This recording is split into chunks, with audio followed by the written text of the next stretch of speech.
कमजोर हुआ अमेरिका। बिल्कुल आपने सही पढ़ा। रूस और यूक्रेन के वॉर अपडेट में सबसे बड़ी और ताज़ा जानकारी आपको दे रहा हूं। अमेरिका के पास हथियारों की कमी हो चुकी है। रूस के खिलाफ एक छोटे से मुल्क यूक्रेन को इतने हथियार दिए और पूरे वेस्ट के देशों ने दिए और अमेरिका ने खुद इतने हथियार दिए कि खुद अब अमेरिका के हथियार कम पड़ गए हैं। अब आप कह रहे होंगे कि रज़ा भाई आप हवा में बोल रहे हो। नहीं मेरी जान, देखिए रिपोर्ट क्या कह रही है। वाइट हाउस ने खुद ऐलान कर दिया है कि अमेरिका के पास हथियारों की कमी हो रही है। इस बात को एक तरफ अगर रख दीजिए तो याद होगा कि क्लस्टर बम यूक्रेन को अमेरिका ने दिया है। इस पर व्लादिमीर पुतिन ने जो बयान दिया है वो बिल्कुल अब सही मैच कर रहा है। व्लादिमीर पुतिन ने कहा है कि क्योंकि अमेरिका के पास हथियारों की कमी हो चुकी है, इसलिए वो अपने पुराने और बैन क्लस्टर बम को यूक्रेन को दे रहा है। और व्लादिमीर पुतिन ने धमकी भी दे दी है कि अगर क्लस्टर बम का इस्तेमाल हमारे खिलाफ यूक्रेन ने किया ना तो हमारे पास भी ऐसे न जाने कितने बम हैं, क्लस्टर बम, जिसका अभी तक हमने इस्तेमाल नहीं किया है, हम इस्तेमाल अब करेंगे।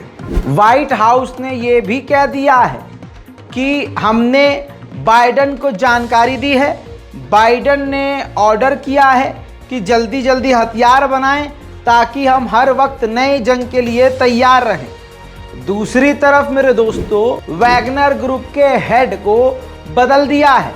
अब ये जो तस्वीर रिपोर्ट में लगा हुआ नया शख्स, नया चेहरा है, वैगनर ग्रुप का हेड ये है। व्लादिमीर पुतिन ने इन्हें वैगनर ग्रुप का हेड बना दिया है, जिनका नाम आंद्रे क्रोशेव है। उधर साउथ कोरिया के प्रेसिडेंट अपनी पत्नी के साथ कीव पहुंचे हैं।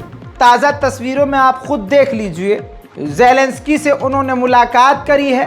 हथियार के अलावा मेडिकल हेल्प और तमाम तरह की मदद, चाहे वो पैसा हो, कुछ भी हो, सारी मदद देने का साउथ कोरिया ने यूक्रेन से वादा कर लिया है। उधर मेरे दोस्तों, क्रीमिया को निशाना बनाकर यूक्रेन ने 9 ड्रोन उड़ाए हमला करने के लिए। रशिया ने उन तमाम 9 ड्रोन को मारकर गिरा दिया और एक बड़े हमले को रोक दिया। वहीं ज़ैपोरिज़िया के इलाके में रूसी काफिले पर हिमरास मिसाइल दागकर यूक्रेन ने बड़ा हमला किया है।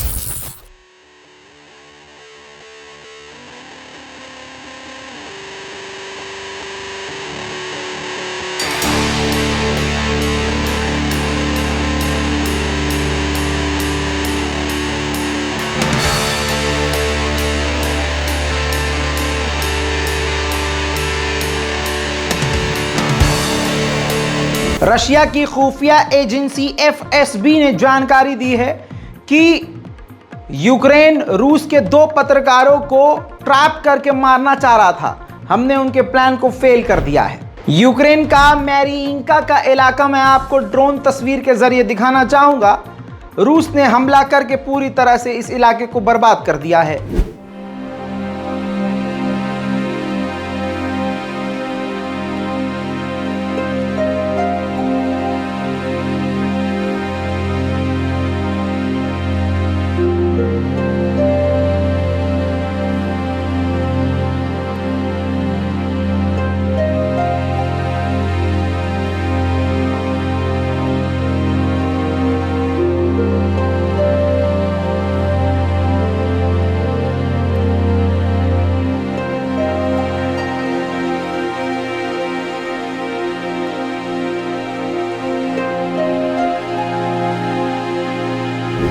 वहीं यूक्रेन के ब्रियांस्क के इलाके में यूक्रेन की सेना के लिए मिलिट्री हॉस्पिटल बन रहा था।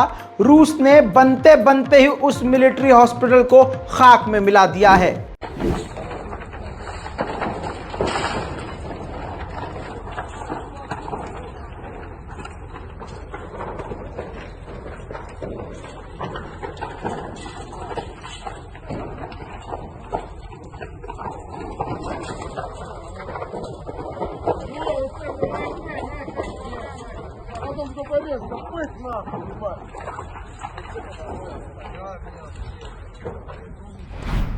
रूस कमजोर होने के बजाय अपनी ताकत को और बढ़ा रहा है। ब्लैक सी में 2 कैलिबर मिसाइल से लैस 2 खतरनाक युद्धपोत को और बढ़ा दिया है और तैनात कर दिया है रूस ने। वहीं एक बार फिर से क्रीमिया के इलाके को निशाना बनाते हुए समुद्र में पानी का ड्रोन, विस्फोटक ड्रोन बनाकर यूक्रेन के द्वारा क्रीमिया की तरफ भेजा गया, तो क्रीमिया की तरफ से रूस की सेना ने उस बोट पर फायरिंग की है।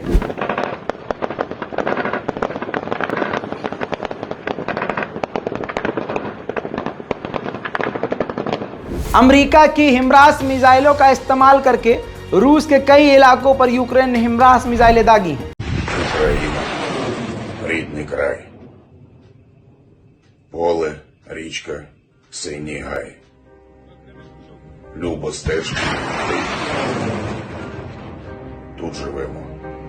Я і ти. На світанні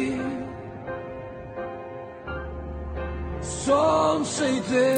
उधर दोस्तों यूक्रेन के पसीने छुटाने वाली खबर है। जो ज़ेलेंस्की के एडवाइजर हैं, पूर्व एडवाइजर एक्स, उन्होंने कहा है कि अगर यूक्रेन ने यानी ज़ेलेंस्की ने क्रीमिया पर हमला किया तो यूक्रेन के 2 लाख सैनिकों को बड़ा नुकसान होगा, यानी हार हाथ लगेगी। रशिया ने एक वार्निंग दी है। रशिया ने कहा है कि यूक्रेन हमारे न्यूक्लियर फैसिलिटी को निशाना बना रहा है। रूस के अंदर अगर उसने ड्रोन भेजा और न्यूक्लियर फैसिलिटी को तबाह किया तो यूरोप के दूसरे देशों में भी इसकी रेडिएशन फैलेगी। तो याद रखा जाए, जिम्मेदार सिर्फ और सिर्फ यूक्रेन होगा। यूरोप के इलाके से यूरोप की ही ट्रेनों पर लदे हुए टैंक देखे गए हैं जो तेजी से यूक्रेन की तरफ रवाना हो चुके हैं।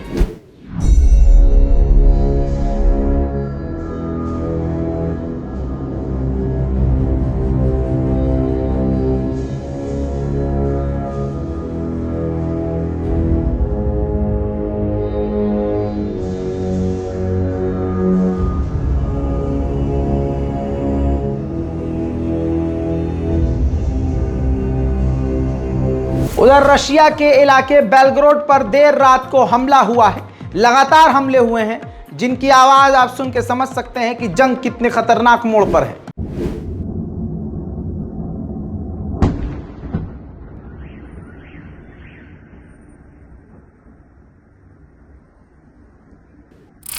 उधर जर्मनी की फॉरेन मिनिस्टर ने कहा है यूक्रेन को हर हाल में जीतना होगा क्योंकि रूस से बातचीत करना नामुमकिन है। वहीं रशिया ने अपने नए ड्रोन दिखाए हैं जो सुसाइड ड्रोन है, जिसका नाम है प्रोडक्ट 53। देखिए, Это настоящая сенсация и абсолютный эксклюзив. Следующее поколение Ланцета – изделие 53. Из-за соображения секретности его даже еще... Есть индивидуальный пусковой контейнер. Он одновременно является еще и транспортным. Вылетев из контейнера, Ланцет расправляет крылья и отправляется к цели. Из таких контейнеров можно легко выстраивать комбинацию для залпового огня. Вот в чем основное – это простота применения. Простота применения, значит, и полная практически независимость от каких-то средств противодействия. Вот и все. सर में दर्द कर देने वाले अमेरिका के एक रिपोर्ट आई है। जितने आम व्हीकल अमेरिका ने, वो जो जंग में इस्तेमाल होने वाली गाड़ियां होती हैं, जितनी भी दी हैं अमेरिका ने यूक्रेन को, उसमें से 1/3 वो जंगी गाड़ियां यूक्रेन खो चुका है। रशिया ने सबको खाक में मिला दिया है। उधर कोसोवो को तुर्की के बैरक्टर TB2 ड्रोन मिल चुके हैं। उम्मीद की जा रही है कि कोसोवो ये ड्रोन यूक्रेन को दे देगा। उधर रशिया ने ज़ैपोरिज़िया के इलाके में, यूक्रेन के इलाके में तोपें दागी हैं। 164, готовы к войне, 35-12, заряжен.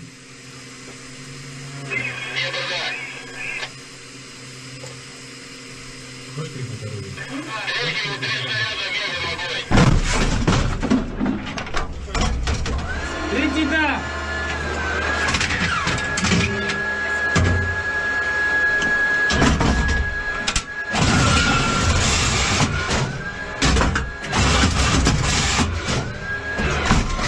Орудие!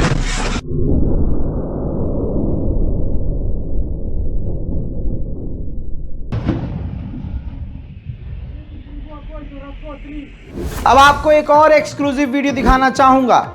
ये देखिए, रूस की ये वो फैक्ट्री है जहां पर खतरनाक, घातक सुसाइड ड्रोन से लेकर हर तरह के जंगी ड्रोन बनाए जा रहे हैं, और जिस फैक्ट्री में 24-24 घंटे काम हो रहा है और डबल लोग काम कर रहे हैं। यानी जहां 800 लोग काम करते हैं वहां 1600 लोग काम कर रहे हैं, ताकि जल्द से जल्द ज्यादा से ज्यादा हथियार बनाए जा सकें। उधर रशिया ने यूक्रेन के आम व्हीकल को सुसाइड ड्रोन के जरिए तबाह किया है।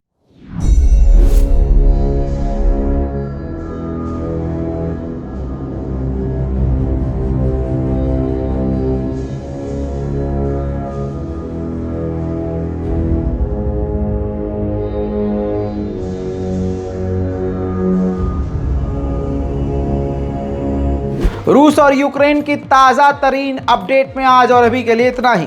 जल्दी से चैनल को सब्सक्राइब कीजिए। हमारे इकलौते वाहिद इंस्टाग्राम अकाउंट, आपके इस मोहम्मद रज़ा के इंस्टाग्राम अकाउंट, नया अकाउंट जो हमारा है रज़ाग्राफी_ऑफिशियल अकाउंट पर जाइए, मुझे फॉलो कीजिए। वहाँ आप मुझसे मिल भी सकते हैं, बात भी कर सकते हैं, अपनी बात मुझ तक पहुँचा भी सकते हैं। जय हिंद।